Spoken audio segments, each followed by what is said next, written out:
Muy buenas a todos. En este video, el grupo 3 de la materia Teoría e Historia del Arte y Arquitectura les hablará un poco acerca de la cultura griega, en este caso sobre el teatro de Dionisio.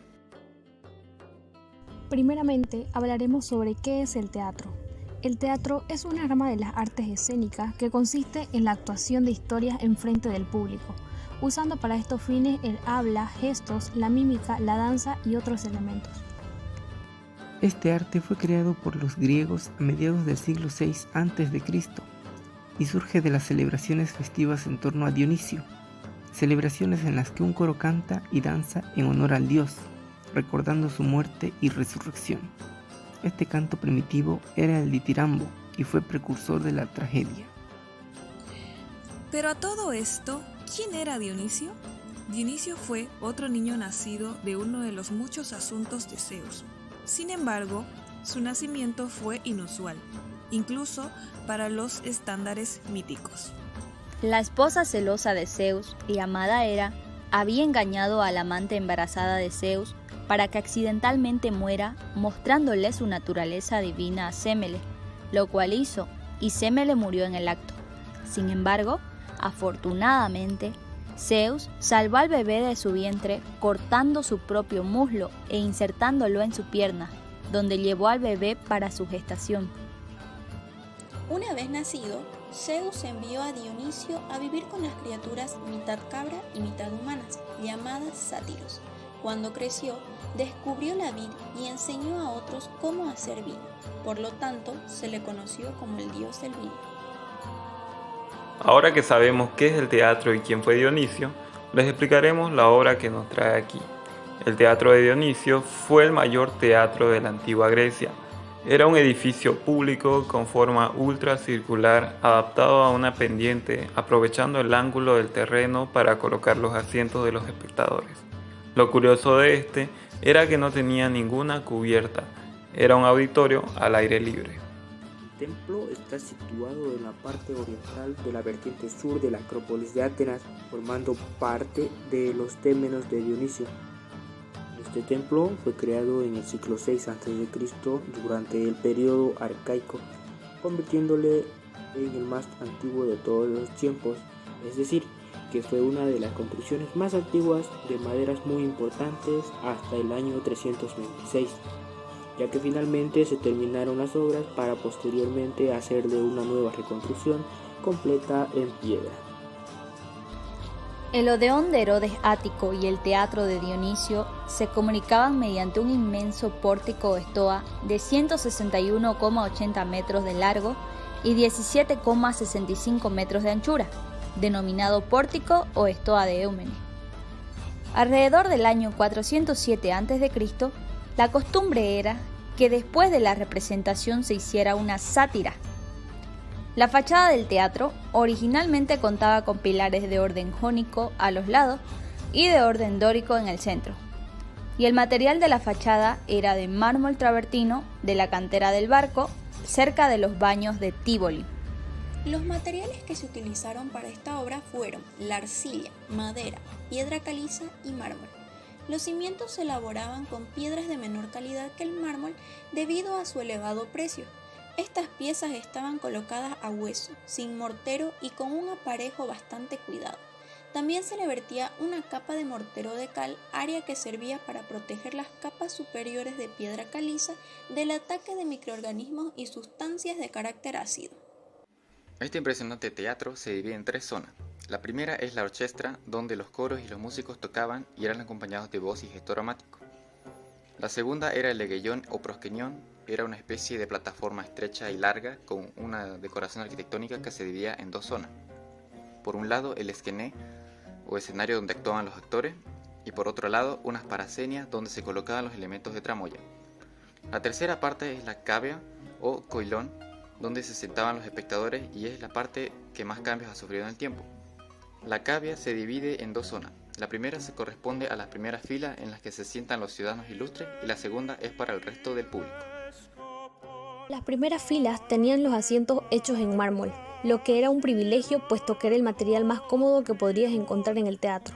La zona restante era para los ciudadanos y estaba hecha en un principio de madera. pero en el siglo V a.C. hubo una remodelación y se pusieron asientos de cemento. En esta zona no privilegiada, los asientos estaban organizados según fueras hombre, mujer o niño, por lo que la distribución final del teatro era la siguiente. En las primeras filas se sentaban las personas ilustres, a continuación en la zona central los hombres y en las filas finales las mujeres y los niños. La cavea tenía una capacidad entre 15.000 y 17.000 personas.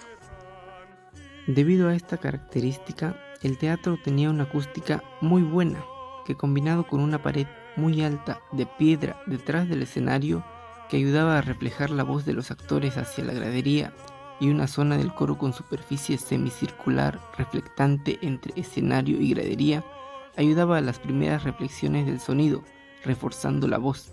Se lograba un buen entendimiento de la voz de los actores. También que normalmente estos teatros estaban situados en zonas alejadas de la ciudad, zonas en las que cualquier ruido de fondo era bajo y por tanto este efecto ayudaba a que las palabras se escuchen con claridad y nitidez. Se requería que los ricos apoyaran económicamente una obra al año. Sin embargo, no les importó porque las obras se representaron como parte de una competencia, es decir, que apoyar un dramaturgo ganador también podrían ganarles la notoriedad. Se representaron varias obras el mismo día, por lo que el público tuvo que sentarse en las sillas de piedra desde el amanecer hasta el atardecer. Originalmente, el costo de la asistencia era gratuito, pero a medida que el teatro se hizo más popular, se asignó un pequeño precio de entrada. Sin embargo, el costo nunca impidió que fuera un evento comunitario. El teatro era uno de los pocos lugares donde todos, desde los esclavos hasta la élite, se reunían.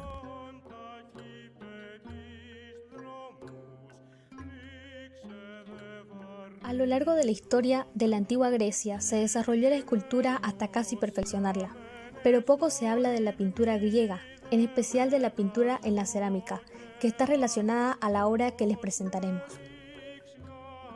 La cerámica griega tenía como material de base la arcilla y utilizaban varios tipos de esta. La arcilla de Atenas era rica en óxido de hierro y con la cocción adquiría un bello color rojo anaranjado. Estas diferencias permiten determinar la procedencia de las vasijas cerámicas. Estas vasijas tenían muchas formas, como ser el alabastro, el ariolo, el ánfora, el anforisco, el cántaro, la cartera, entre muchas otras. En las decoraciones de vasijas se presenta raras veces la figura humana y siempre estilizada y de escasos detalles. Los asuntos representados en tales pinturas, a juzgar por lo que se observa en las mencionadas vasijas, fueron escenas de la vida humana y tradiciones o leyendas mitológicas y heroicas. La pintura sobre cerámica se verá limitada principalmente al uso de 4 pigmentos capaces de soportar las altas temperaturas del horno y sus combinaciones, rojo, amarillo, blanco y negro, lo cual ha hecho pensar que la paleta de los pintores griegos era mucho más limitada. Pero también, ¿qué eran los Juegos Panateneicos? Estos juegos eran un ciclo de fiestas religiosas y artísticas y deportivas que se llevaban a cabo todos los años en Atenas, dedicadas a Atenea, diosa poliada o protectora de la ciudad, y que tenían lugar durante algunos días del mes del Hecatombeón, equivalente a finales del mes de julio actual o principios de agosto. Luego de estos datos, tenemos más contexto de lo que era la pintura de los corredores durante los Juegos Panatenaicos. Esta obra tiene un autor desconocido y fue creada en el siglo VII a.C., durante el periodo de la época arcaica. Posee un estilo de figuras negras y está pintada en una vasija de cerámica llamada ánfora. Actualmente se encuentra en el Museo Metropolitan de Nueva York. Al deporte en la antigua Grecia se le daba tanta importancia que la cultura y el arte en todas sus formas fueron impregnadas de dichos actos atléticos, y se usaban a los deportistas como las musas de aquellos artistas que deseaban interpretar el deporte en sus obras de arte. También se puede notar el énfasis que se le da a los cuerpos fornidos gracias al esfuerzo del arduo entrenamiento. Se puede percibir cómo el artista expresa su admiración hacia estas majestuosas personas que representan al hombre como parte del antropocentrismo del ser humano en su nueva cosmovisión. La obra se antepone gracias a sus colores cálidos y además también utiliza colores claros para dar ilusión de volumen. Los cuerpos de los corredores presentaban fuerza con líneas verticales que formaban sus piernas, brazos y la parte superior del cuerpo. También representaban fluidez en las rodillas y en la parte trasera. Se puede ver cómo ligeramente algunas partes de su cuerpo están en diagonal, lo cual causa tensión, y en sí la obra está en horizontal, lo cual también transmite calma. En esta obra se puede transmitir cómo los corredores son un símbolo de fuerza y dedicación en el área del deporte y la actividad física. Estos hombres son una representación de la importancia del atletismo en los años de Grecia. El espacio en esta obra se presenta con el tamaño de los corredores, ya que su tamaño nos transmite la impresión de que la obra está cerca de nosotros.